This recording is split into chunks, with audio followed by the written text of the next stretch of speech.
പരപ്പനങ്ങാടിയിൽ ഓടിക്കൊണ്ടിരുന്ന ട്രെയിനിൽ നിന്ന് പുറത്തേക്ക് തെറിച്ചു വീണ തമിഴ് യുവാവ് അത്ഭുതകരമായി രക്ഷപ്പെട്ടു. കണ്ണൂർ യശ്വന്ത്പൂർ എക്സ്പ്രസിലാണ് സംഭവം. തമിഴ്നാട് നാമക്കൽ സ്വദേശി വിഘ്നേഷാണ് അപകടത്തിൽപ്പെട്ടത്. ട്രെയിനിൽ നിന്ന് യാത്രക്കാരൻ പുറത്തേക്ക് വീണുവെന്ന വിവരത്തെ തുടർന്ന് നടത്തിയ തിരച്ചിലിൽ പരപ്പനങ്ങാടി അഞ്ചപ്പുര 2ാം ഓവുപാലത്തിന് സമീപത്താണ് വിഘ്നേഷിനെ കണ്ടെത്തിയത്.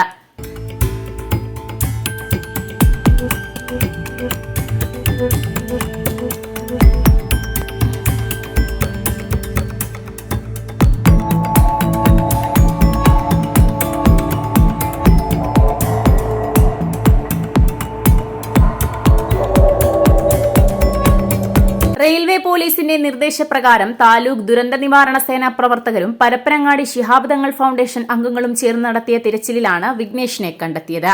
പരിക്കുപറ്റിയ നിലയിൽ റെയിൽപാളത്തിന് സമീപമാണ് ഇയാൾ കിടന്നിരുന്നത്. ഇടത്തെ കാലിലും നെറ്റിയിലും മാത്രമാണ് പരിക്കുണ്ടായിരുന്നത്.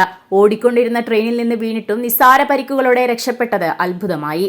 രാത്രി 8:30യോടെ ട്രെയിൻ പരപ്പനങ്ങാടി എത്തിയപ്പോൾ യാത്രക്കാർ ലോക്കോ പൈലറ്റിനെ വിവരം അറിയിച്ചതിനെ തുടർന്നായിരുന്നു റെയിൽവേ പോലീസ് തിരച്ചിലിന് നിർദ്ദേശം നൽകിയത്. എഞ്ചിനിൽ നിന്ന് രണ്ടാമതായുള്ള ജനറൽ കമ്പാർട്ട്മെന്റിലാണ് ഇയാൾ യാത്ര ചെയ്തിരുന്നത്. വാതിലിന് സമീപം നിൽക്കുന്നതിനിടെ കാറ്റിൽ വാതിൽ അടഞ്ഞതോടെ പുറത്തേക്ക് വീഴുകയായിരുന്നു എന്നാണ് യാത്രക്കാർ നൽകിയിട്ടുള്ള വിവരം. പരപ്പനങ്ങാടി ശിഹാബ് തങ്ങൾ ഫൌണ്ടേഷൻ അംഗങ്ങളായ റമീസ്, ഷംലീഗ്, ജലീൽ കോന്നിയത്ത്, താലൂക്ക് ദുരന്ത നിവാരണ സേനാ വളണ്ടിയർമാരായ ഷെഫീഖ് ബാബു, ഹാരിസ് പരപ്പനങ്ങാടി, ആഷിഖ് എന്നിവരാണ് തിരച്ചിലിന് നേതൃത്വം നൽകിയത്. റെയിൽപാളത്തിലൂടെ നടന്നു പരിശോധന നടത്തിയാണ് വിഘ്നേഷിനെ കണ്ടെത്തിയത്. MRK മജീദിന്റെ ആംബുലൻസിൽ തിരൂരങ്ങാടി താലൂക്ക് ആശുപത്രിയിൽ എത്തിച്ച ഇയാളെ പിന്നീട് കോഴിക്കോട് മെഡിക്കൽ കോളേജ് ആശുപത്രിയിലേക്ക് മാറ്റി. Editor live, Parappanangadi.